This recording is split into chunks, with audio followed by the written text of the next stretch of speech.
I think కొంచెంసేపు AC of చేసి చూస్తాను. I think so. చూడడప్పు. ఓం శ్రీశైలే సదయాపాత్రం దీపక్త్యాదిగుణార్ణవం యతీంద్రప్రవణం వందే రమ్యజా మాతరం మునిం రమ్యజా మాతృయోగీంద్రపాదరేఖామయం సదా తదా యత్తాత్మసత్తాదిం రామానుజమునిం భజే లక్ష్మీనాథసమారంభాం నాదయామునమధ్యమాం అస్మదాచార్యపర్యంతాం వందే గురుపరంపరాం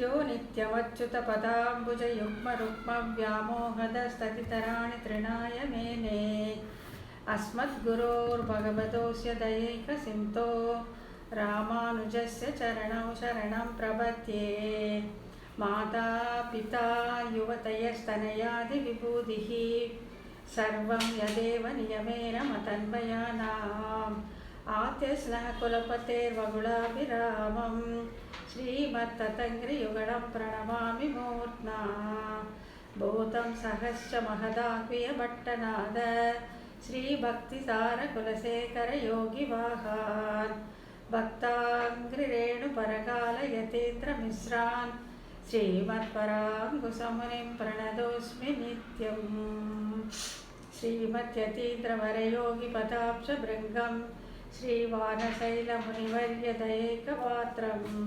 విఖ్యాతవేదశిఖరోభయతత్त्वबोधं ராமானுஜம் கரிசிதம் முனிமாச்ரயாமஹ.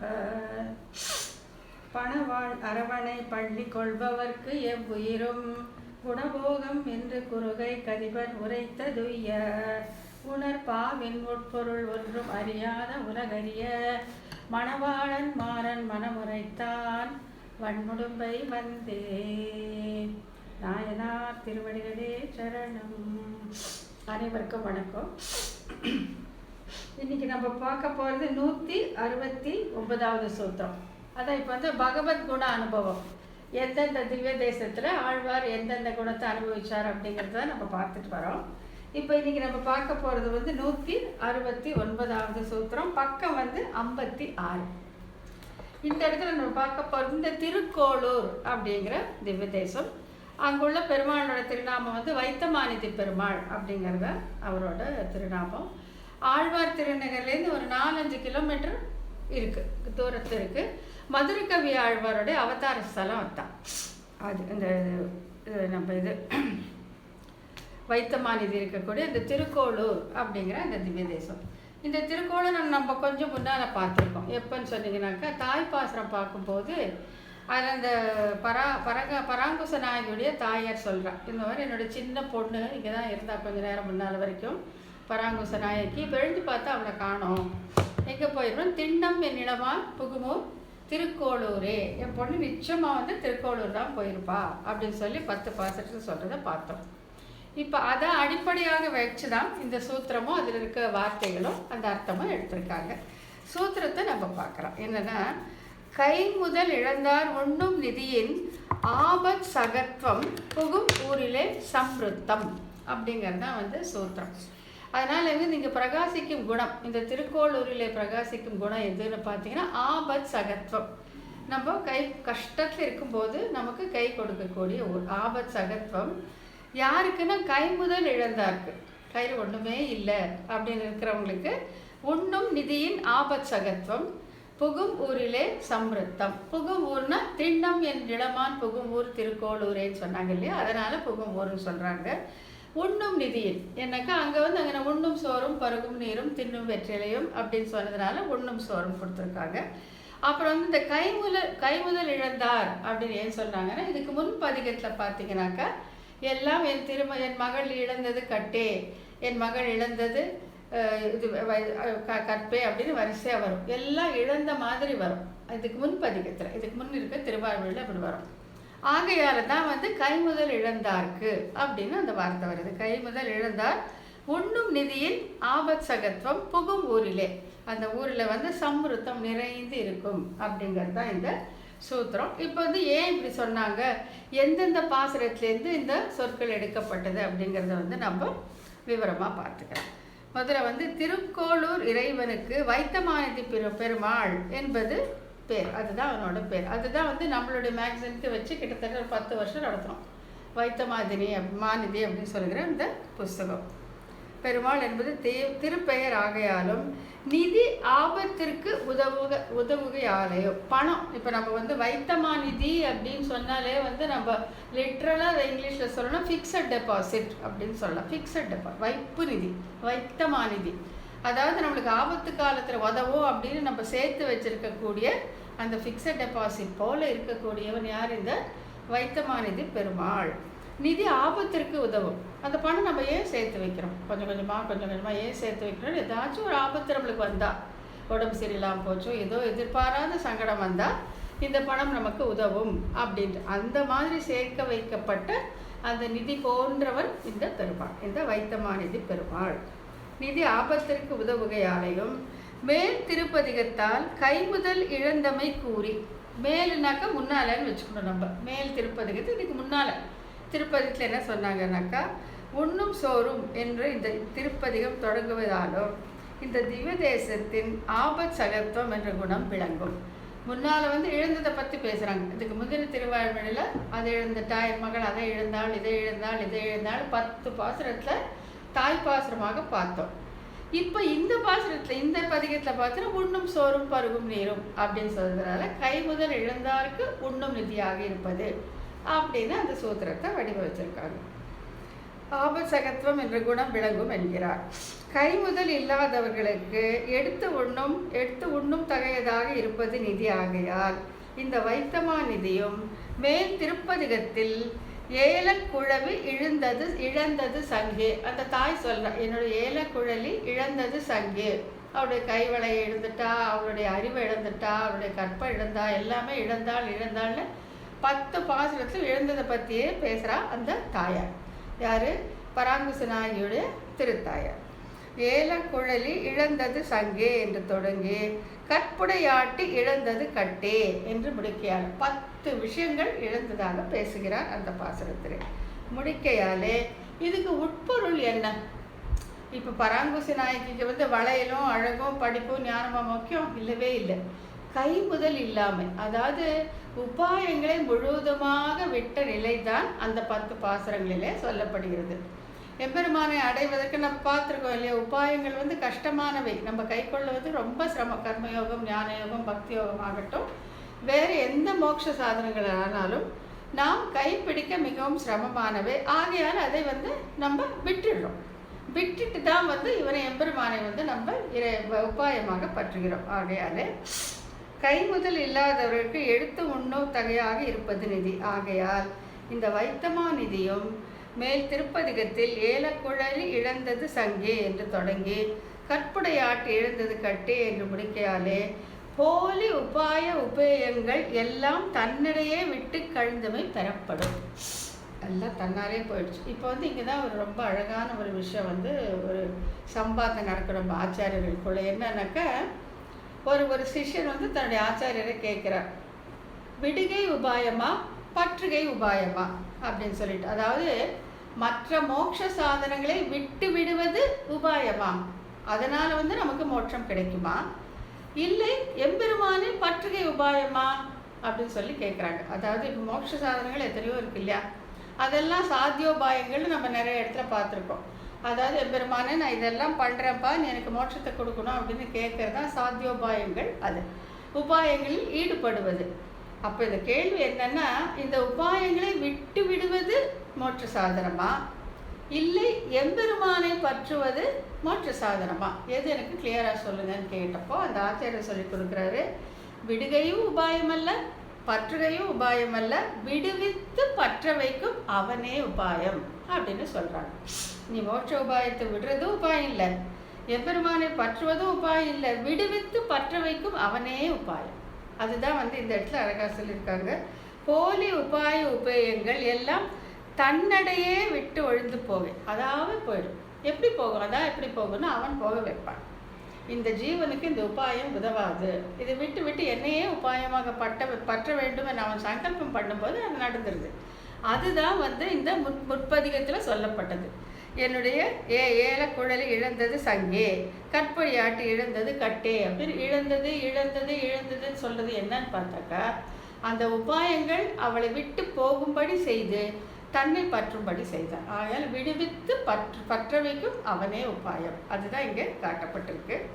போலி உபாயங்கள் எல்லாம் தன்னிடையே விட்டு கழிந்தது. அதுக்கு நம்ம ஒன்றும் எஃபர்ட் பண்ண வேண்டியதே இல்லை. ஐயோ, நான் இத்தனை நாள் கர்மஞானம் பண்ணிட்டு இருந்தேனே, மோட்ச சாதனம் பண்ணிட்டு இருந்தேனே, இப்போ இதை விடுறது எப்படி, அவனை பற்றுறது எப்படி, இதை விட்டால் என்ன ஆகுமோ, ஒரு சில மோட்சம் கிடைக்காம போகுமோ, அதெல்லாம் ஒன்றுமே பயப்பட வேண்டாம். எல்லாத்தையும் விடுவித்து தன்னை பற்ற வைக்கிறார் எம்பெருமான். அதுதான் இங்கே சொல்லப்பட்டிருக்கு. இந்த திருப்பதிகத்தில் தொடங்கும் முதற் பாசுரம் உண்ணும் சோறு என்பதாகையாலே, உண்ணும் சோறு, பருகு நீர், தின்னும் வெற்றிலை எல்லாம் கண்டன்னு தான் அந்த பாசுரமே தொடங்குது. திருக்கோளூர் பதிகத்தில் முதல் பாசுரம் என்பதாகையாலே உண்ணும் நிதி என்கிறார். ஏன் வந்து இந்த சூத்திரத்தில் உண்ணும் நிதிங்கிற வேர்டு வருதுங்கிறத இங்கே சொல்கிறாங்க. திண்ணம் என் இளவான் புகுமூர் திருக்கோளூரே என்கிற திருப்பாசுர பகுதியை திருவுள்ளம் பற்றி புகுமூர் அப்படின்னு சொல்கிறாங்க. அந்த அம்மா, அந்த பராங்குச நாயகியுடைய அம்மா, ஐயோ சின்ன பொண்ணு இங்கே படுத்துட்டு இருந்தாலே, எங்கே போனான்னு தேடி பார்த்துட்டு அவன் எங்கேயும் போயிருக்க மாட்டா, அதை வந்து உண்ணும் சோறும் பருகும் நீரும் தின்னு வெற்றிலை எல்லாம் கண்டன்னு சொல்லிட்டு அவன் இருக்கிற ஊராகி அந்த வைத்தமாநிதி பெருமாள் இருக்கிற அந்த திருக்கோளூருக்குத்தான் போயிருப்பா. திண்ணம் என் இளமான் புகுமூர் திருக்கோளூரே, அங்கே தான் புகுந்து அவள் போயிருக்கா அப்படிங்கிற அந்த பாசற வரியில் இருக்கிறதுனால இங்கே புகுமூர் அப்படின்னு சொல்கிறாங்க. இந்த பகுதி திருவிழம் பற்றி புகுமூர் என்கிறார். அப்புறமா செல்வம் மல்கியவன் கிடந்த கோளூர் என்ற திருப்பாசுர பகுதியை திருவுள்ளம் பற்றி சம்ருத்தம் என்கிறார். சம்ருத்தம்னா நிறைஞ்சு கிடக்கும், நிறைய இருக்குது. அங்கே என்ன இது வரலாறு என்ன சொல்லுவாங்கன்னா, குபேரனுடைய செல்வம் எல்லாம் போயிருச்சான். அவனுக்கு வந்து ஏதோ ஒரு சாபத்தால், பார்வதி தேவியோட சாபத்தால் நினைக்கிறேன், அவனுடைய செல்வம் மொத்தமாக போயிடுச்சு. அப்போ வந்து இங்கே தான் இந்த வைத்தமாநிதி பெருமாள் கிட்ட வந்து விண்ணப்பம் பண்ணப்போ அவர் வந்து கண்ணில் மை போட்டு கையில் மை போட்டு பார்த்தாரான். அதை பார்த்தீங்கன்னா அந்த படத்தில் இப்படி வச்சுட்டு இருப்பார் கையை, அதில் மை போட்டு பார்த்து குபேரனோட செல்வம் எல்லாம் எங்கே இருக்குன்னு சொல்லி கண்டுபிடிச்சி கொடுத்துட்டார். குபேரனுக்கு வேண்டியது அந்த ஐஸ்வர்யம், நமக்கு அவங்ககிட்ட வேண்டியது என்ன, இந்த உபாயங்களை தொலைத்து விட்டு அவனையே பற்று செய்ய வேண்டும். அதுதான் வந்து நமக்கு செல்வம். அதையும் வந்து அந்த வைத்தமாநிதி பெருமாள் தான் நமக்கு தருகிறார். சம்ருத்தம் அப்படின்னா நிறைவு, இந்த செல்வம் நிறைய இருக்கு அந்த வைத்தமாநிதி பெருமாள் கிட்ட, ஆகையால சம்ருத்தம் அப்படிங்கிறாங்க.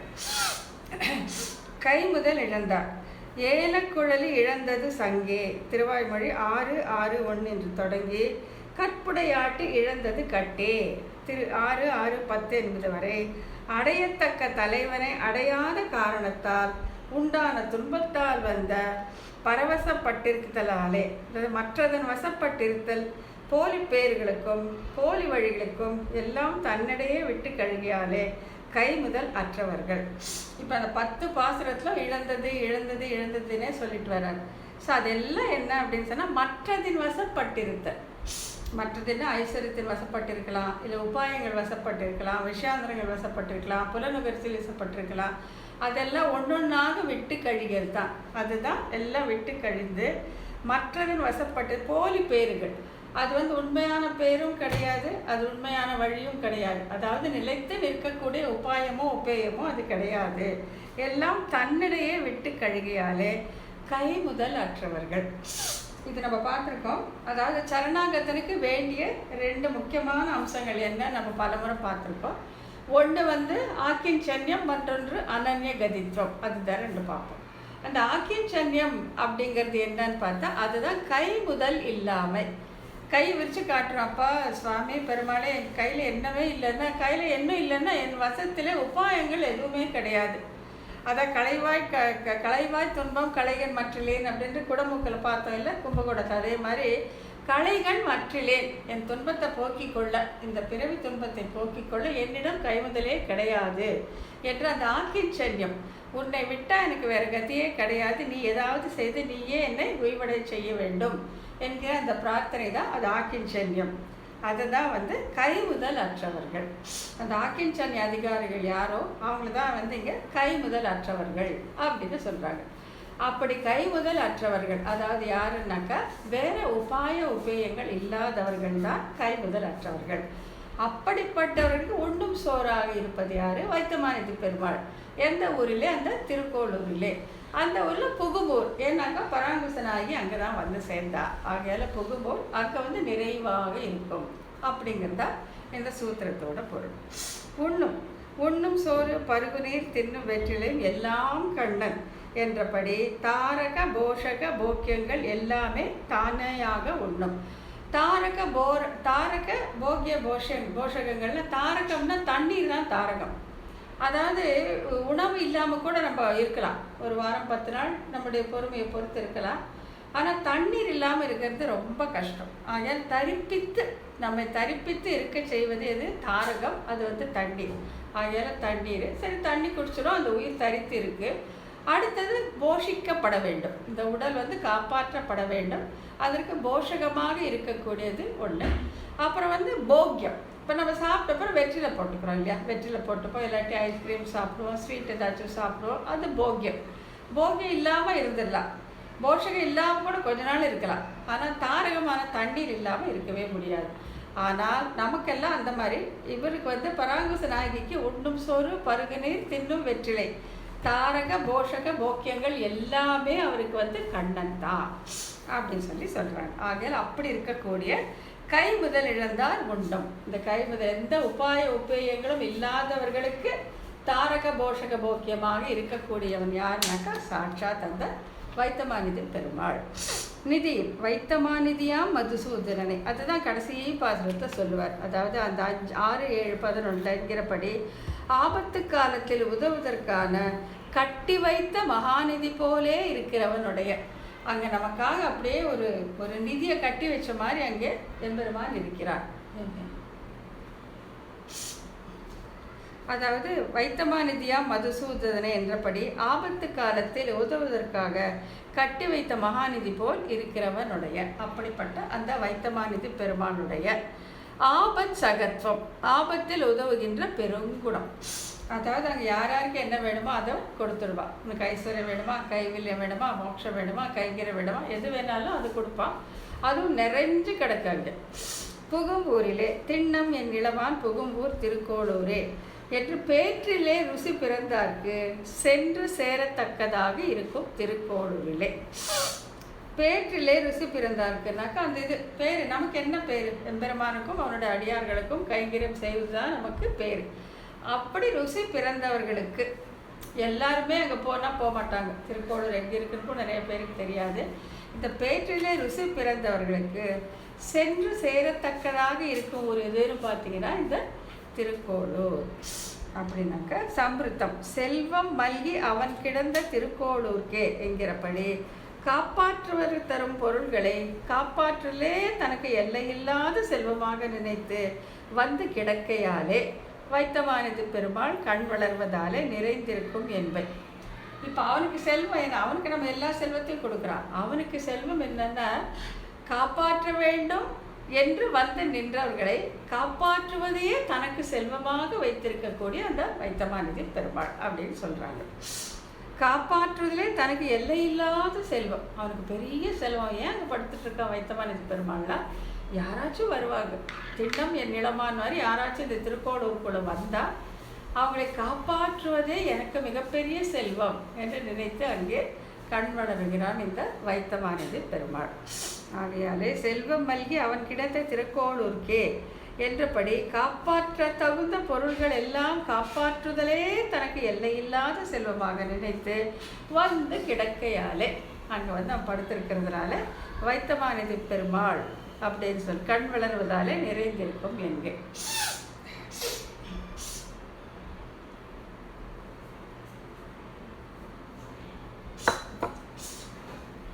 இப்போ நம்ம பார்த்தோம் இல்லை, ஸ்ரீரங்கத்திலையும் படுத்துட்டு தான் இருக்கான், திருக்குடந்தையிலையும் படுத்துட்டு தான் இருக்கான். இப்போ இங்கேயும் திருக்கோளூர்லையும் அவன் சயன திருக்கோலம் தான். ஆனால் குணங்கள் வேறு வேறு அப்படின்னு பார்த்தோம் இல்லையா? அங்கே வந்து வியூக சௌகார்த்தம், குடந்தையில வந்து கலைகள் அற்றாரை காப்பாற்றும் மாதுரியம் அப்படின்னு பார்த்தோம். இங்கே வந்து அவர்களுக்கு ஒரு நிதி போல இருக்கக்கூடிய அந்த ஆபத் சகத்துவம். ஸோ இப்போ 3மே சயன திருக்கோலம் ஆனாலும் கூட வேறு வேறு குணங்களை வந்து அவன் ஆழ்வாருக்கு காமித்து கொடுப்பதால் அந்தந்த பதிகத்தில் அந்த குணத்தை வச்சு அனுபவிக்கிறாங்க அப்படிங்கிறத நமக்கு காட்டி கொடுக்குறாங்க. அதுதான். ஸோ எல்லாமே சைன திருக்கோலமாக இருந்த பொழுதிலும் காட்டப்படுகிற கல்யாண குணங்கள் வந்து வேறு வேறு வேறு வேறு. அது எப்படி நம்ம கண்டுபிடிச்சிக்கிறோம் அப்படின்னு சொன்னாக்கா, அந்த பதிகத்திலிருந்து நம்மாழ்வார் அந்த திவ்யதேசின் பேரில் அருளி செய்த அந்த பதிகத்தை கொண்டு இந்த குணம்தான் அவருக்கு அனுபவித்தார் அப்படிங்கிறத நம்ம தெரிஞ்சுக்கிறோம். அடுத்து 170வது சூத்திரம். சென்று சேர்வார்க்கு உசா துணை அறுக்கும் சௌந்தரியம் மாநகரிலே கோஷிக்கும் அப்படின்னு சொல்கிறாங்க. தென் திருப்பேரையில் அங்கே அந்த திவ்ய தேசம் தான் இப்போ பேசப்படுது. அங்கே என்னென்னா, சென்று சேர்வார்க்கு உசா துணை அறுக்கும் சௌந்தரியம். இது வந்து நம்ம பார்த்துருக்கோம். இது எப்படின்னா தலைவி பேச்சில் வருது இல்லையா? தலைவி பேச்சில் என்ன வருதுன்னா, என் நெஞ்சு வந்து போய் பார்த்துட்டு வரேன்னு போச்சு. எங்கே போச்சு? அந்த திவ்ய தேசத்துக்கு போச்சு. போனோன்னே என்ன ஆச்சுன்னா, அங்கே அந்த அவனோட அழகில் மயங்கி அங்கேயே நின்று போச்சு.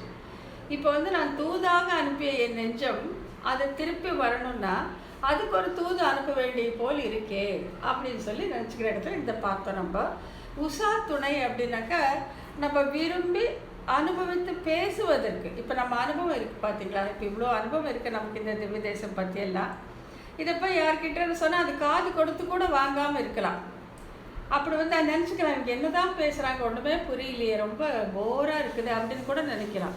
ஸோ அவங்கக்கிட்ட வந்து நம்ம விழுந்து விழுந்து விழுந்து வியூக சௌகாத்தியம் என்ன அது என்ன இதுன்னு சொல்லி பிரயோஜனம் இல்லை. இப்போ அவங்க வந்து அதுக்கு பதில் கொடுத்து விரும்பி கேட்குறாங்க, இன்னும் 2 ஆர்வமாக கேள்வி கேட்குறாங்க, பகிர்ந்துக்கிறாங்க. அப்படின்னு தான் அதுக்கு தான் உஷா துணைன்னு சொல்லுது. இது வந்து இந்த பகவத் விஷயத்தில் எதிர் வேணாலும் இருக்கலாம். நமக்கு வந்து எந்த ஒரு விஷயத்தில் ரொம்ப இது ஈடுபாடு இருக்கோ அதை யாரோடு நம்ம பகிர்ந்துக்கலாம். அவங்கக்கிட்டேருந்து நம்ம விஷயங்களை வாங்கிக்கலாம். அப்படி இருக்கிறது தான் உஷா துணை அப்படின்னு சொல்லுவாங்க. இப்போ இங்கே வந்து இந்த பராங்குச நாயகிக்கு உஷா துணையாக இருந்தது என்னன்னா அவருடைய நெஞ்சமே. ஏன்னா அவர் சொல்கிறது வந்து கேட்டு அனுபவிக்கிறதுக்கு அப்போ யாருமே அவரோட இல்லை.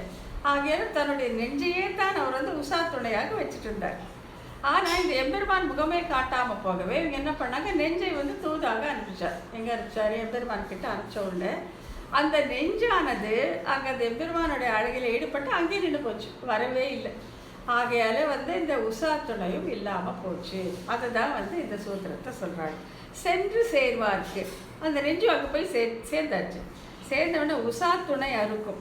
அந்த உஷா துணையே வேண்டான்னு பண்ணுற அந்த சௌந்தரியம், அந்த மிக அழகான அந்த அழகு மாநகரிலே கோஷிக்கும். அந்த மாநகரிலே கோஷிக்கும். அங்கே வேத ஒலி எப்போவுமே இருந்துகிட்டே இருக்கிறதுனால அதை வந்து கோஷிக்கும் அப்படிங்கிற அந்த வார்த்தையை சொல்லியிருக்காங்க. இந்த திவ்ய தேசத்தின் திருப்பதிகத்தில் செங்கனி வாயின் திறத்ததாயும் செஞ்சுடர் நீள்முடி தாழ்ந்ததாயும் சங்கொடு சக்கரம் கண்டுகந்து தாமரை கண்களுக்கு அற்று தீர்ந்ததும் என்று வருகிற திருப்பாசுர பகுதி திருவிழம் பற்றி இந்த திவ்ய தேசத்தில் சௌந்தரிய குணம் விளங்கும்படியே சொன்னார். எல்லாம் அழகே சொல்லியிருக்காங்க பாருங்க. செஞ்சுடர் நீள்முடியும், அந்த நீள முடியும் தாழ்ந்ததாயும் அப்படியே சுருட்டையாக தொங்குது. சங்கோடு சக்கரம், சங்கு வச்சிருக்கா, சக்கரம் வச்சிருக்கா. தாமரை கண்கள், அப்படி ஒரு அழகான கண்கள், அற்று தீர்ந்தது. இதை பார்க்குறதா அதை பார்க்குறதா இதை பார்க்குறதான்னு அப்படியே அலைமோதுது. அதான் பார்த்தாலே சௌபரிங்கிற அந்த ரிஷி வந்து எப்படி அத்தனை உடல்களை எடுத்துக்கொண்டு அத்தனை மனைவிமாரிடம் இருந்தான்னு பார்த்தாலே அந்த மாதிரி இவர் பராங்குசனாகி அத்தனை மனதோடு அந்த ஒன்னொன்னையும் தனித்தனியாக அனுபவிக்கிறாள் அப்படின்னு பார்த்தோம்.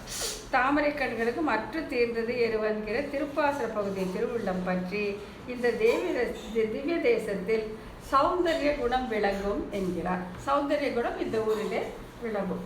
எந்த ஊருன்னு பார்த்தீங்கன்னா திருப்பேரையில் மாநகரே. திருப்பேரையில் அப்படிங்கிற அந்த திவ்ய தேசத்தில் தான் இந்த சௌந்தரியம் அப்படிங்கிற குணம் பிரகாசிக்கும்.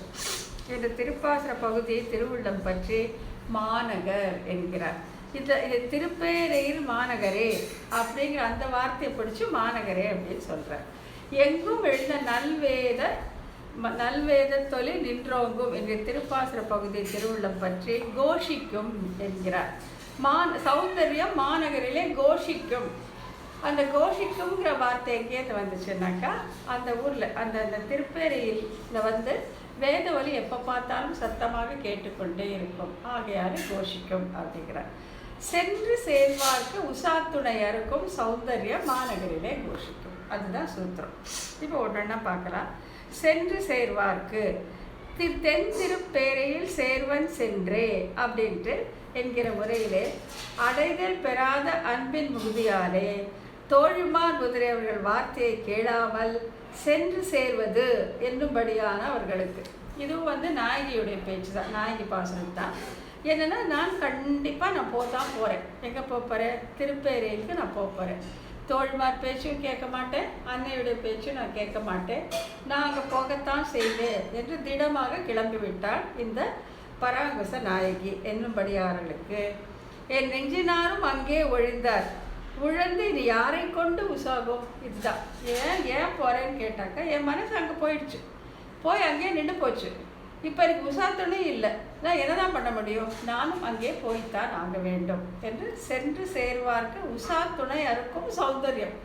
அப்படிப்பட்ட அழகு, அவன் கண் அழகு என்ன, முடி அழகு என்ன, சங்கு சக்கர அழகு என்ன, பீதாவர் அழகு என்ன, அந்த சௌந்தர்யம், அந்த அழகானது உசாத்துணையை கட் பண்ணிடுச்சு, உசாத்துணையை தன்னோட வச்சுக்கிச்சு. அப்போ இவன் என்ன பண்ணுவா? பராங்குச நாயகி, அங்கே நான் போயே தீருவேன் அப்படின்னு சொல்கிறாங்க. என் நெஞ்சினாலும் அங்கே ஒழிந்தார், என்னோட மனசு அங்கே போயிடுச்சு, எனக்கு உசாத்துணையும் இல்லை, நான் என்ன பண்ண முடியும்னு கேட்குறாங்க.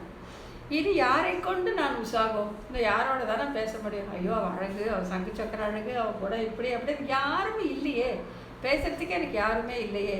ஸோ உசாத்துணையும் போயிட்டது என்றபடி உசாத்துணையான நெஞ்சினையும் கவரும்படியான அப்படிப்பட்ட ஒரு சௌந்தர்யம். அந்த சௌந்தர்யம் அது என்னன்னா, செங்கனி வாயில் திறத்ததாயும் செஞ்சுடர் நீள்முடி தாழ்ந்ததாயும் சங்கொடு சக்கரம் கண்டு உகந்து தாமரை கண்களும் அற்று தீர்ந்தது. அது முடியவே இல்லைப்பா. அந்த முடி அழகை பார்த்து, அந்த சங்கு சக்கர அழகை பார்த்து, அந்த வாயை பார்த்து, அந்த அழகை பார்த்து முடியல, ஒன்றுமே முடியல. அந்த நெஞ்சு அதில் போய் நின்னதே தான், திருப்பியும் வரல. ஆகையால் உசாத்துணையும் இல்லாமல் போனதால அப்படிப்பட்ட அந்த திருப்பேரையில் அப்படிங்கிற அந்த ஊரில் இந்த சௌந்தர்யம் கோஷிக்கும். சௌந்தர்யம் எப்படி கோஷிக்கும் அப்படின்னா, அங்கே வேத ஒலி கேட்டுகிட்டே இருக்கிறதுனால அது கோஷிக்கும் அப்படிங்கிற அந்த வார்த்தையை எடுத்திருக்காரு. மாநகரிலே கோஷிக்கும். தென் திருப்பேரையில் மாநகரே என்கிறபடி மாநகரான தென் திருப்பேரையிலே எழுந்த நல் வேதத்து ஒலி நின்று ஓங்கு. அங்கே இது வேத ஒலி எப்பப்பாரு கேட்டுகிட்டே இருக்குமா, ஓங்கும் என்றபடி எம்பெருமானை அனுபவித்த மிக்க மகிழ்ச்சியினாலே அங்குள்ளோர் பாடுகிற சாமவேத ஒலியிலே தெரியும் எனப்பட்டது. அங்கே அவங்க சாமவேதம் பாடிட்டு இருக்காங்க அந்த திருப்பேரையில். அந்த கோஷம் அப்படியே அது எம்பெருமானுடைய அந்த சௌந்தரியத்தை அதை அனுபவித்ததால் வந்த அந்த சந்தோஷத்தாலே சாமவேதம் பாடுகிறார்கள். அந்த ஒலி, அந்த கோஷம் அங்கே இருப்பதால் என்ன சொல்கிறாங்கன்னா, சென்று சேர்வார்க்கு உசாத்துணை இருக்கும் சௌந்தர்யம் மாநகரிலே கோஷிக்கும் அப்படின்னு இந்த சூத்திரத்தை சொல்லிடுறாங்க. அடுத்தது 171வது சூத்திரம். நீநகர். நீநகர் திருவாரன்விளை, ஆரம்புழா, திருவாரம்புழா அப்படின்னு சொல்லுவாங்க. அங்கே நீநகர மதுவே மலர்ச்சோலைகள் சூழ் திருவாரன்விளை. தட் இஸ் பிரவண சித்தம் பரத்வ விமுகம் ஆக்கும் ஆனந்த விருத்தி நீநகரிலே அப்படின்னு சொல்கிறாங்க. இந்த நீநகரிலே அப்படிங்கிறது திருவாரன்விளை, திரு ஆரம்புழா அப்படின்னு சொல்லுவாங்க. அந்த இடத்துல அந்த நீநகரிலே என்னென்னா பிரவண சித்தம், பிரவண சித்தம் பரத்வ விமுகம் ஆக்கும். அதாவது பிரவண அப்படின்னாக்கா பிராவண்யம் அப்படின்னாக்கா மிகுந்த ஆசை, மிகுந்த விருப்பம். இந்த பிராவண்யம், அந்த சித்தமாக இருக்கக்கூடிய இந்த பிராவண்யம் பரத்வ விமுகம் ஆக்கும். இந்த திருவாரன்முழாவில் எம்பெருமானுடைய கூட என்னன்னாக்கா, அந்த பரத்வம் கூட எனக்கு வேண்டாம் சாமி, எனக்கு ஸ்ரீவைகுண்டமே வேண்டாம், நான் இங்கேயே இருந்துடுறேன், திருவாரன்விழாவிலே இருந்துடுறேன் சொல்கிற அளவுக்கு அப்படிப்பட்ட ஒரு அழகு. பரத்வ விமுகம் ஆக்கும் ஆனந்த விருத்தி. அங்கே இருந்தாக்க ஆனந்தம் மேலும் மேலும் மேலும் மேலும் பெருகிட்டே இருக்குமா. அப்படிப்பட்ட ஆனந்த விருத்தி எங்கே இருக்குன்னா நீநகரிலே, இந்த திருவாரன்விளை அப்படிங்கிற திவ்ய தேசத்தில் இருக்கும் அப்படின்னு சொல்கிறாங்க. ஆகையால் பிரவண சித்தம் பரத்வ விமுகம் ஆக்கும் ஆனந்த விருத்தி நீநகரிலே.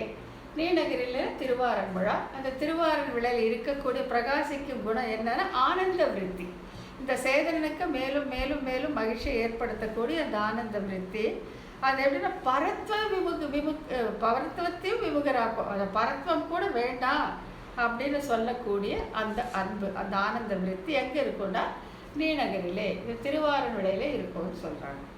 நீநகர திருவாரன் விளை, நீநகர மதுவே மலைச்சோலைகள் சூழ்ந்த திருவாரன் விளை என திருப்பாசுர பகுதியை நோக்கி அதில் நீநகர் என்கிறார். திருவாரன் விளைன்னு சொல்லிட்டு போகலாம் இல்லை, அப்படி சொல்லாமல் நீநகர் அப்படி. அதாவது நாயனாருடைய மனம் என்னன்னா, ஆழ்வார் எந்தெந்த சொற்களை தன்னுடைய அந்த பதிகத்தில் வச்சிருக்காரோ அதை அதிகபட்சமாக இந்த சூத்திரத்தை கொண்டு வர வேணும் அப்படிங்கிறது தான் நாயனாருடைய திருவுள்ளம். ஆகையால்தான் இந்த நீநகர் திருவாரன் விளைன்னு சொல்லாம நீநகர் அப்படின்னு சொல்றார். அது எந்த பாத்திரத்தில் வருதுன்னா, நீநகர மதுவே மலர்ச்சோலைகள் சூழ் திருவாரன் விளை அப்படின்னு சொன்னதுனால அந்த நீநகர் அப்படிங்கிறத கொண்டாந்துடுறார். இங்கு விளங்கும் குணம் ஆனந்த வளர்ச்சி, நல்ல ஆனந்தம் விளைந்து கொண்டே இருக்கும். இன்பம் பயக்க எழில் மலர் தரும் தானும் இவ்வேழுலகை இன்பம் பயக்க இனிதுடன்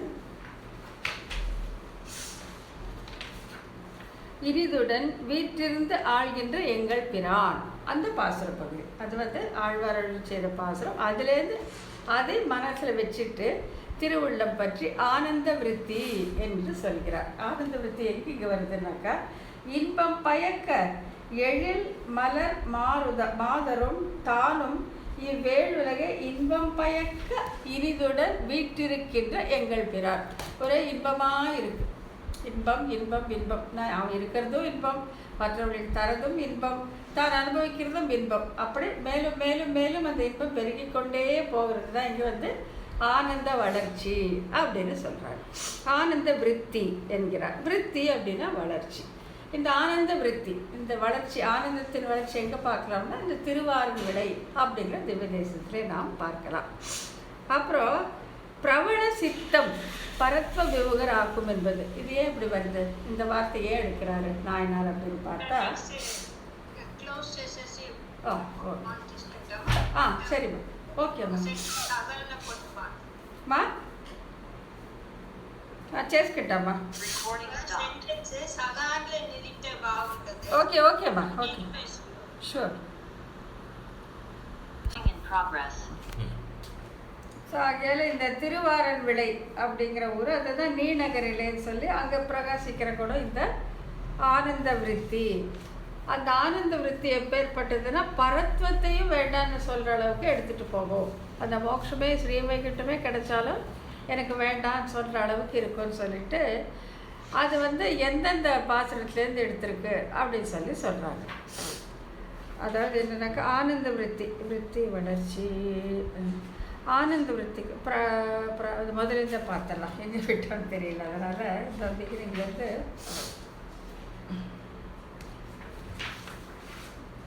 இனிதுடன் வீற்றிருக்கின்ற எங்கள் பிரான் என்ற திருப்பாசுர பகுதியை திருவுள்ளம் பற்றி ஆனந்த விருத்தி என்கிறார். விருத்தி என்றால் வளர்ச்சி. பிரவண சித்தம் பரத்வ விமுகம் ஆக்கும் அப்படின்னா ஆனந்த விருத்திக்கு அடைமொழி. பிரவணம் அப்படின்னா அன்பு, விமுகம் ஆக்குதல் வேறுபடுத்துதல், விரும்பாதபடி செய்தல்.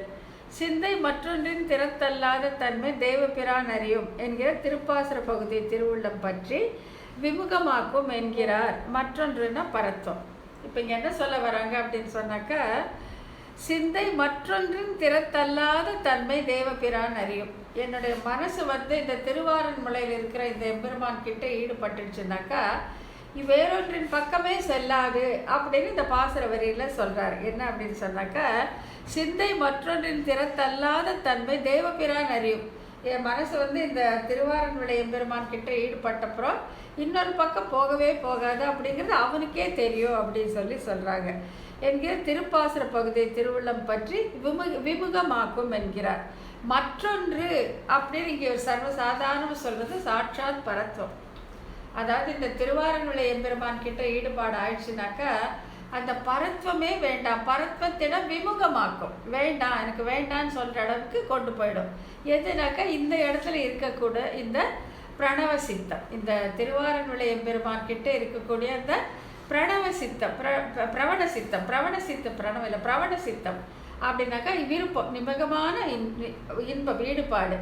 பிராவண்யம் அப்படின்னு சொல்கிறா இல்லை, அது அந்த பிராவண்யம் அதிகமாகும் பொழுது என்னாக மற்றொன்றின் திறத்திலே, அந்த பரத்வத்திலே கூட விமுகராக்கும், அது கூட வேண்டான்னு சொல்கிற அளவுக்கு ஆயிடும் அப்படின்னு சொல்கிறாங்க. ஆகையாலே பிரவண சித்தம் பரத்துவ விமுகம் ஆக்கும். இங்கே இந்த திருவாரன் விளையம்பெருமான் மேல் இருக்கக்கூடிய அந்த எல்லையற்ற அன்பு என்ன பண்ணோன்னா பரத்துவத்தை கூட வேண்டாம் என்று சொல்கிற அளவுக்கு கொண்டு செல்லும் அப்படின்னு சொல்கிறாங்க. அதுதான் இப்போ ஒரு லைனாக சொல்கிறாங்க. பிரவண சித்தம் அப்படின்னாக்கா தீவினை உள்ளத்தின் சார்வல்லவாகி தெளிவிசும்பு ஏறலுற்றால் திருவாரன் விளையதனை மேவி வலம் செய்து கைத்தொழ கூடுங்கொள் என்னும் என் சிந்தனை அப்படின்னு சொல்கிறாங்க. என்னன்னாக்கா எனக்கு இருக்கிற பாவம் எல்லாம் போயிடுச்சு, என்கிட்ட பாவ புண்ணிய ரூபமான கர்மம் எல்லாம் போய் என்ன ஆயிடுச்சுன்னா தெளிவிசும்பு ஏறலுற்றார். தெளிவிசும்புனா பரமபதம். எனக்கு பரமபத பிராப்தியே கிடைச்சிடுதுன்னு வச்சுக்கலாம். என்னுடைய பாவ புண்ணியங்கள் எல்லாம் தொலைஞ்சு போச்சு, கர்மம் எல்லாம் தொலைஞ்சு போச்சு. எம்பெருமானே உபேயமாக எல்லாவற்றும் எனக்கு தந்து விட்டார். எனக்கு இப்போ பரமபத யோகம் கிடைக்க போகுது. தெளிவிசும்பு ஏறலுற்றார். எனக்கு அங்கே நான் போகிறேன். அர்ச்சராதிகத்தில் நான் பயணம் ஆகிட்ட மாதிரி இருந்தாலும் கூட திருவாரன் விளையதனை மேவி வலம் செய்து கைதொழக்கூடுங்கொள். ஐயோ எனக்கு வேண்டாம்ப்பா, எனக்கு அந்த பரமபத பிராப்தி கூட வேண்டாம். திருவாரன் விளையில நான் அப்படியே வலம் கைத்தொழுது கூப்பும் பாக்கியம் எனக்கு கிடைத்தால் போதும் அப்படிங்கிற மாதிரி அந்த பாசுர வரியில் இருக்குது. அதை தான் இங்கே பிரவண சித்தம், அந்த மிதமிஞ்சிய அந்த பிராவண்யம், மிதமிஞ்சிய அந்த அன்பு எங்கன்னா இந்த திருவாரன் விளையம் இருக்கிற திவ்ய தேசத்தில் இருக்கிற எம்பெருமான் மேலே அப்படி ஒரு அன்பு. அந்த எப்படி எவ்வளோ ஜாஸ்தியாக இருக்குன்னா சாட்சாத் அந்த பரமபத பிராப்தமே கிடைச்சாலும் கூட எனக்கு வேண்டாம். இங்கே இந்த திருவாரன் விளையில் கோயிலை சுற்றி அந்த கைங்கரியம் செய்யும் பாக்கியம் கிடைத்தால் எனக்கு போதும் அப்படிங்கிற மாதிரி இருக்கு. தீவிரை உள்ளத்தில் சார்வல்லவாகி தெளிவிசும்பு ஏறலுற்றார். தெளிவிசும்புன்னு மோட்சம் வைகுண்ட ஏறலுற்றால் திருவாரன் விளைதனை மேவி வலம் செய்து கைத்தொழ கூடுங்கள். இங்கே எனக்கு வலம் கை கும்பிட்டாலே எனக்கு போதும் அப்படிங்கிற மாதிரி சொல்கிறார். என்கிறபடி தீவிலை முதலானியவைகள் தனக்குத்தானே விளங்கத்தக்க ஊரிலே பற்று அறப்போய் தெளிவினை விளைப்பதான பரமபதத்தை அடையதல் பொருந்தினாலும் என் நெஞ்சானது திருவாரன் விளையாகிற அந்த நகரனை கிட்டி நலப்பைக்கும் தொண்டுகளை செய்து கையால் தொழ முடியுமோ என்று தன் பக்கல் அன்புடையவர்கள் மனத்தினை. அப்படிப்பட்ட அன்பு இருக்குது பார்த்தீங்களா. அதாவது எனக்கு தீவிரையெல்லாம் போயிடுச்சு, புண்ணிய பாப கர்மங்கள் எல்லாம் போயிடுச்சு, இது வைகுந்தம் போகிறதுக்கு தயாராக இருக்கிறாங்க. அப்பவும் கூட அதுவும் கூட எனக்கு வேண்டாம். ஏன்னா அந்த அதிக பிராவண்யத்தாலே நான் இங்கேயே இருக்கிறேன். திருவாரூர் வெளியிலே வலம் சென்று கைங்கரியம் செய்தால் போதும். அப்படி இருக்கிற அந்த மனத்தை உடையவர்கள் யார்? பரமபத பிராப்தியும் வேண்டாம், எனக்கு திருவாரூரிலேயே போதும் அப்படின்னு சொல்லுகிற அப்படிப்பட்ட அந்த மனத்தை உடையவர்களை பரத்வ விமுகம் ஆக்கும். சிந்தை மற்றொன்றின் திறத்தல்லால் தன்மை தேவபிரான் அறியும் என்கிறபடி பரமபதத்தின் பெயர் சொல்லுகையும் பெறாதபடி பரத்வத்தில் விருப்பு இல்லாமே உண்டாக்கும். அப்பேற்பட்டவருடைய மனசில் யார் இந்த பரமபதம் கூட வேண்டாம், திருவாரூரிலே கைங்கரியமே போதும் சொல்கிறாங்க இல்லையா, அவங்களுடைய மனசை அவனே அறிவார். யார்? அந்த திருவாரூரில் இருக்க அந்த எம்பெருமானே அறிவார். அப்படி தேவபிரான் அவன் அறியும். அவன் என்ன பண்ணுவான்? பரமபதத்தின் பெயர் சொல்லுகையும் பெறாதபடி. அதனால்தான் ஏன்னா சிந்தை மற்றொன்றின் பால் செல்லாதே அப்படிங்கிறாங்க. சிந்தை பரமபதத்தின் பால் செல்லாதேன்னு சொல்லலாம் இல்லை, அப்படி சொல்ல மற்றொன்றின் பால்ட்டு அந்த பரமபதங்கிற பேர் சொல்கிறதுக்கு கூட இஷ்டம் இல்லையா. அவ்வளோ தூரம் அந்த விமுகராக்கி விட்டது யார்? இந்த திருவாரூரில் இருக்கிற அந்த பெருமானுடைய அந்த அழகு. சிந்தை மற்றொன்றின் திறத்தல்லாத தன்மை தேவபிரான் அறியும். எனக்கு இதுதான் பிடிக்கும்னு அந்த தேவபிரானுக்கும் தெரியும் என்கிறபடி பரமபதத்தின் பெயர் சொல்லுகையும் பொறாதபடி பரத்வத்தின் விருப்பு இல்லாமே உண்டாக்கும். அந்த பரமபதமே வேண்டாம் அப்படின்னு பண்ணக்கூடிய அந்த குணம் எங்கே இருக்குன்னா இந்த திருவாரூரில் இருக்கும். அப்படிப்பட்ட ஆனந்த விருத்தி, அப்படிப்பட்ட குணம் என்ன? ஐயோ பரத்வமா, அந்த பேர் கூட நான் சொல்ல மாட்டேன், எனக்கு வேண்டாம்ப்பா, எனக்கு திருவாரூரிலே தான் வேணும் அப்படி சொல்லக்கூடிய அந்த குணம், சொல்ல வைக்கக்கூடிய அந்த குணம் எதுன்னு பார்த்தீங்கன்னாக்கா ஆனந்த விருத்தி. இந்த ஆனந்த விருத்தி எப்படி தெரிஞ்சிச்சு? இந்த பெருமாள் கிட்ட ஆனந்த விருத்தி இருக்குன்னு எப்படி தெரிஞ்சிச்சுன்னா, இன்பம் பயக்க எழில் மலர் மாதரும் தானும் இவ்வேழுலகை இன்பம் பயக்க இனிதுடன் வீட்டினது. எல்லாம் இன்பமே, இன்பம் இனிமை அப்படிங்கிற அந்த வார்த்தைகளையே கொண்டு அந்த பாசுர வரியை செய்திருக்கார் சுவாமி நம்மாழ்வார். ஆகையால் ஆனந்த விருத்தி, அந்த இன்பம் மேலும் மேலும் மேலும் மேலும் வளர்ந்து கொண்டே போகும். எப்போ நீங்கள் திருவாரூர்விளையில் இருந்தால் அங்கே இந்த கோயிலை சுற்றி சுற்றி கைங்கரியம் பண்ணிட்டு இருந்தாக்கா இந்த ஆனந்த விருத்தி ஏற்படும். இந்த ஆனந்த விருத்தி ஏற்பட என்ன ஆகும்னு சொன்னாக்கா பரத்வத்தை விமுகமாக்கும். அந்த பரமபதமே எனக்கு வேண்டாம், அந்த பேரை கூட நான் சொல்ல மாட்டேன், எனக்கு வேண்டாம்னு சொல்கிற அளவுக்கு ஆனந்த விருத்தி இங்கே வளரும். எங்கே வளரும்? நீழ்நகரிலே. இந்த திருவாரூர்விழா அப்படி சொல்லக்கூடிய இந்த நீழ்நகரிலே திருவாரூர்விளை என்னும் நீழ்நகரம் அதுவே. அந்த நகரத்தில் நீழ்நகரமாக திருவாரூர்விளையிலே தெளிவாகும் என்று சொல்லப்பட்டது. ஆகையால் திருவாரூர்விளையிலே எம்பெருமான் நம்மாழ்வாருக்கு காட்டி கொடுத்த குணம்னா ஆனந்த விருத்தி. அது எப்படி தெரிஞ்சுன்னா அந்த பாசுர வரிகளில் இன்பம் இன்பம் இனிமைன்னு வருது. அந்த ஆனந்த விருத்தி இந்த இப்படிப்பட்ட ஒரு மனசில் இருக்குங்கிறது அது எம்பெருமானுக்கே தெரியும், அவனுக்கே தெரியும். தெரிஞ்சதுனால அதனால என்ன ஆகுதுன்னா அந்த பரமபதம் கூட வேணாம் அப்படிங்கிற சொல்கிற அளவுக்கு விமுகராக ஆகிவிடுகிறார்கள். அந்த பரமபதம்ங்கிற பேரை கூட சொல்லாமல் மற்றொன்றின்பார் அது இன்னொன்று அப்படின்னு சொல்கிற அளவுக்கு அவங்களுக்கு இந்த திருவாரூர்விளையில் இருக்க அந்த ஆனந்த விருத்தி அவர்களுக்கு பிடித்து விட்டது அப்படின்னு சொல்கிறாங்க. ஆகையால் இந்த நீழ்நகரிலே திருவாரூர்விளையில் ஆனந்த விருத்தி அப்படிங்கிற குணம் பிரகாசிக்கும் அப்படின்னு அது வரைக்கும் அந்த சூத்திரத்தில் சொல்லப்பட்டிருக்கு. இன்னொரு சூத்திரம் பார்க்கலாமா, என்ன பண்ணலாமா?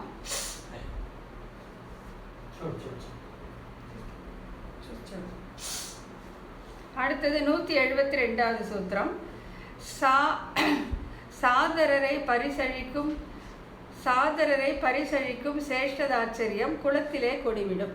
குலத்தே கொடிவிடும். இந்த குலத்தேங்கிறது ஒரு ஊர். அங்கே என்ன குணம்னாக்கா சாதரரை பரிசழிக்கும் சேஷ்டிதாச்சரியம் குலத்தே கொடிவிடும் அப்படின்னு சொல்கிறாங்க. திருக்குழந்தை, இந்த திவ்யதேசோட பேர் என்னன்னு பார்த்தீங்கன்னா திருக்குழந்தை. பெரிய குளம் இருக்குங்க, ரொம்ப பெரிய குளம் இருக்குது. திருக்குழந்தை என்னும் திவ்ய தேசத்தில் சேஷ்டிதாச்சரியம் என்னும் குணம் விளங்கும் என்கிறார். அதாவது வைகல் பல்வளையார் முன் பரிசழிந்தேன் மாடக் கொடிமதில் தென்குழந்தை வன் குடப்பால் நின்ற மாயக்கூத்தன் ஆடல் பறவை உயர்ந்த வெல்போர் ஆழி வலவனை ஆதரித்தே அப்படிங்கிறதா பாசுர வரிகள். அதுலேருந்து எடுத்திருக்காங்க. இங்கே இருக்கிற பெருமாள் பேர் மாயக்கூத்தன். இந்த குழந்தைங்கிற திருக்குழந்தைங்கிற திவ்ய தேசத்தில் இருக்கிற பெருமாள் பேர் மாயக்கூத்தன். இப்போ என்று திருப்பாசுர பகுதியில் பரிசழிந்தேன் என்கையாலே பெண்களுக்கு உரிய நாணம் முதலியவற்றை அழிக்கும் மாயக்கூத்தன் என்கிற சேஷ்டிதாச்சரியம் இத்திருப்பதிலே விளங்கும் என்கிறார். மாயக்கூத்தன் பரிசழிந்தேன் அப்படின்னு ஏன் சொல்கிறாங்கன்னா பெண்களுக்கே உரிய சில குணங்கள் இருக்குது. அச்சம், மடம், நாணம், பயிர்ப்புன்னு சொல்கிறாங்க இல்லையா? அந்த குணங்கள் எல்லாம் அழிக்கக்கூடிய அந்த சேஷ்டிதம், அந்த சேஷ்டைகள், அந்த லீலைகள் எங்கே இருக்குன்னாக்கா இந்த மாயக்கூத்தனிடமே இருக்குங்கிறாங்க.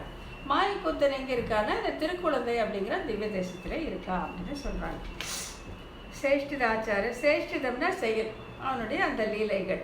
சேஷ்டிதாச்சாரியம் வித்தேகது என்பதனை விளக்க வந்த அடைமொழி. சாதரரை பரிசழிக்கும் என்பது, சாதரரை அப்படின்னாக்கா அன்பு உடையவர்களை, அதாவது சாதரர் அப்படின்னா யாருன்னு பார்த்தா அன்புடையவர்கள். நம்மகிட்ட ரொம்ப அன்பு இருக்கிறவர்கள் என்ன சொல்லுவோம்னாக்கா சாதரரை பரிசழிக்கும். பரிசழிக்கும்னா அவங்களுடைய இந்த அச்சம், மனம், நாணம் எல்லாவற்றையும் போக்கிவிடும் அந்த சேஷ்டிதம், அந்த லீலைகள் எங்கே இருக்குன்னாக்கா இந்த திருக்குழந்தை அப்படிங்கிற திவ்ய தேசத்தில் கொடிவிடும் அப்படின்னு சொல்கிறாங்க. குழந்தை என்ற திருப்பெயர் இப்பொழுது பெருங்குளம் என்று வழங்குகிறது. நாங்கள் பெரிய குளம் இருக்கிறதுனால இப்போ அதுக்கு பெருங்குளம்னு பேர். மாட கொடிமதில் என்கிற திருப்பாசுர பகுதியை நோக்கி கொடிவிடும் என்கிறார். கொடிவிடும்னா மிக்கு தோன்றும். கொடி என்பதற்கு நீட்சி என்பது பொருள். கொடி அப்படியே மேலே மேலே மேலே படர்ந்துட்டே போகிறது போல் இங்கே கொடிவிடும். என்ன கொடிவிடும்? சேஷ்டிதாச்சாரியம். சேஷ்டிதாச்சாரியம் அப்படின்னாக்கா இந்த தன்னுடைய இஷ்டம் இருக்கவங்க கிட்ட விளையாட்டு காட்டுறது, அவருடைய இந்த குணங்கள் எல்லாம் அழிக்கிற அந்த குணம் எங்கே இருக்குன்னாக்கா இந்த குலத்தை கொடிவிடும், மேலே மேலே படர்ந்து போகும். சாதரரை பரிசழிக்கும் சேஷ்டிதாச்சாரியம் குலத்தை கொடிவிடும். திருக்குழந்தைங்கிற திவ்ய தேசத்தில் சேஷ்டிதாச்சாரியம் கொடி வளரும். சாதரரை பரிசழிக்கும் அந்த சேஷ்டிதாச்சாரியம். இப்போ சாதரரை அப்படின்னா ஆழி வலவனை ஆதரித்து கூட சென்றேன் என்கிறபடி தன் பக்கலே ஆதரத்தோடு கூடியிருப்பார். இதுதான் இப்போ எந்தெந்த பாசுர வரியிலேருந்து எடுத்திருக்காரு அப்படிங்கிறத ஒன்றொன்னா காட்டுறாங்க. சாதரரை ஆழி வளவனை ஆதரித்து கூட சென்றேன். ஆழி வளவன் அப்படின்னா யாருன்னாக்கா அந்த சுடராழியை கையிலே வைத்திருக்கக்கூடிய ஆழி வளவன், அந்த சுடராழியை இயக்கக்கூடிய அந்த வல்லமை படுத்தவன் ஆழி வளவன். அவனை ஆதரித்து கூட சென்றேன், அவனுடைய நான் போயிட்டேன். அதுன்றபடி தன் பக்கலிலே ஆதரத்தோடு கூடியிருப்பவர்கள் ரொம்ப இஷ்டம். அந்த சக்கரம் வச்சிருக்கானே அந்த ஒன்றுக்காகவே அவன் மீது மிக்க அன்பு காதல். பரிசு அழிக்கும் பல்வளையார் முன் பரிசு அழிந்தேன் என்றபடி பெண்மைக்கு உறுப்பான நாணத்தை அழிக்கும். இப்போ என்னன்னா இந்த சக்கரத்தோட அழகை பார்த்துட்டு போடுறான், பின்னாலேயே போகிறது. அப்போ அங்கே என்ன ஆகுதுன்னா அந்த பெண்மைக்கு உரிய அந்த நாணத்தை அவன் அழித்து விட்டார். ஆகையால சாதரரை, சாதரர் யாரு? தன்னுடைய மிகவும் தன்னிடம் ஈடுபட்டிருப்பவர்கள். அவருடைய பரிசு அழிக்கும், அந்த பெண்மைக்கு பரிசாக குணமாக இருக்கக்கூடிய அந்த நாணம் முதலியவற்றை அழித்து விடுவது. அது எங்கே இருக்குன்னா சேஷ்டித ஆச்சரியம், மாயக்கூத்தன் என்கிற செயல்களில் ஆச்சரியம். அவன் பேரே மாயக்கூத்தன், அந்த பேரே மாயக்கூத்தன். ஆகையால் அந்த பேர் இருக்கிற அந்த எம்பெருமான் குளத்தே கொடிவிடும் மாடக் கொடிமதில் தென் குழந்தை எனப்படும் திருக்குழந்தையிலே இதற்கு எனப்பட்டதில் மாடக்கொடி மூலமாக பிரகாசிக்கும் என்று சொல்லப்பட்டது. இப்போ இது ஒன்றொன்றுக்கும் பாசுர வரி எடுத்து காட்டுறாங்க. இப்போ இந்த குணம் என்ன, இங்கே இருக்கிற குணம் என்ன அப்படின்னாக்கா சேஷ்டிதாச்சரியம். என்ன சேஷ்டிதாச்சரியம்? சாதரரை பரிசளிக்கும் சேஷ்டிதாச்சரியம். சாதரரைனா தன்னிடம் மிக்க அன்பு கொண்டு தன் பின்னாலே வருபவர்களுடைய அந்த பரிசளிக்கும், அவர்களுக்கு உரியான பெண்களுக்கே உரிய அந்த நாணம் முதலியான குணங்களை அழிக்கும் அந்த சேஷ்டிதம். மாயக்கூத்தன் அப்படிங்கிறதால சேஷ்டைகளை செய்கிறான், மாயைகளை செய்கிறான், லீலைகளை செய்கிறான். அந்த குணம் எங்கே கொடிவிடும்னா குளத்தை, அந்த பெருங்குளம், அந்த திருக்குழந்தை அப்படிங்கிற இடத்துல கொடிவிடும், நல்லா படர்ந்து வளரும், பெருசாக இருக்கும் அப்படின்னு சொல்கிறாங்க. ஆகையால் இந்த திவ்ய தேசத்தில் காட்டப்பட்ட குணம் என்னன்னாக்கா சாதரரை பரிசளிக்கும் சேஷ்டிதாச்சரியம், குளத்தை கொடிவிடும் அப்படின்னு சொல்கிறாங்க.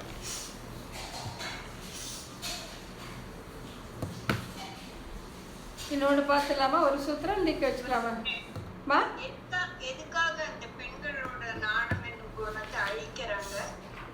இல்லை, அது நாணத்தை அழிக்கிறது அப்படின்னு சொல்கிறது இதே தான் செய்யும். தட் இஸ் கைமுதல் இல்லாமல் செய்வது. கைமுதல் இல்லை. இப்போ நம்ம முன்னால் பார்த்தோம், இள என் கோல கொழுந்து இழந்தது கட்டே இழந்தது சங்கே அப்படின்னு வந்து பார்த்து உபாயங்களை சுத்தமாக விட்டுவிட்டு, உபாயங்களை சுத்தமாக விட்டுவிட்டு அவனே பற்றி அவனே உபாயமாக பிடிக்கிறாங்க இல்லையா? அதுதான் இசைக்கு பெண் அப்படின்னு சொல்கிறது அது ஜீவாத்மா.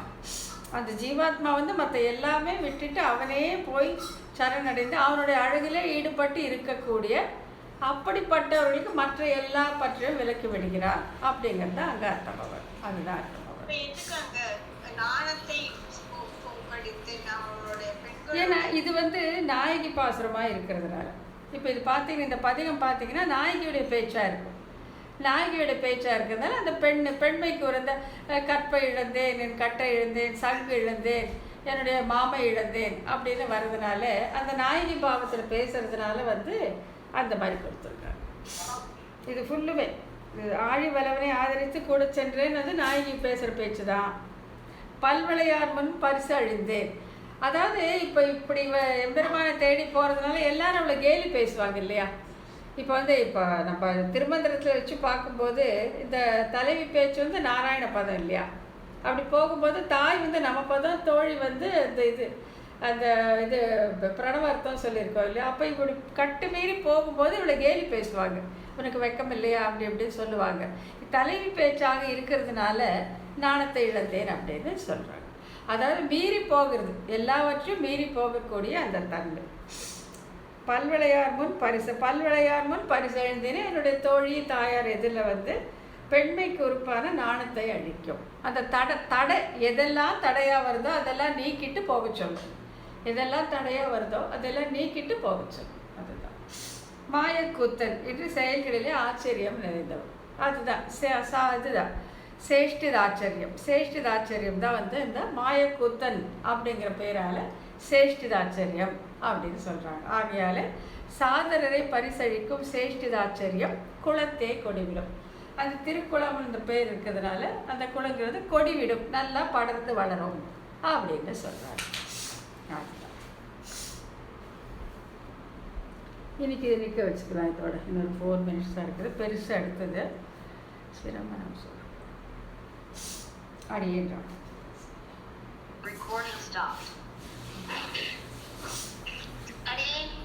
அடியேன்மா. சொல்லுங்க சொல்லுங்க ஷாம்லா. ரொம்ப நல்லா இருந்தது. எல்லாமே ரொம்ப எளிமையா அழகா சொன்னீங்கம்மா. நல்லா புரிஞ்சது எங்களுக்கு. சரிம்மா. எனக்கு வந்து ஒரு சந்தேகம் இருந்தது. அந்த குபேரனுடைய செல்வம் எல்லாம் போயிருச்சாமா. குபேரன்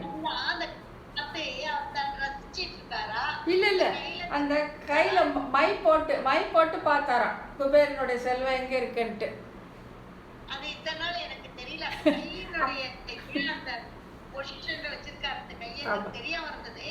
இன்னைக்கு நீங்க எனக்கு அது மை போட்டு பார்த்து சொன்னாராம். கரெக்ட். மை போட்டு பார்த்து கண்டுபிடிச்சு சொன்னார். அந்த விளக்கம் எனக்கு அது புரிஞ்சது.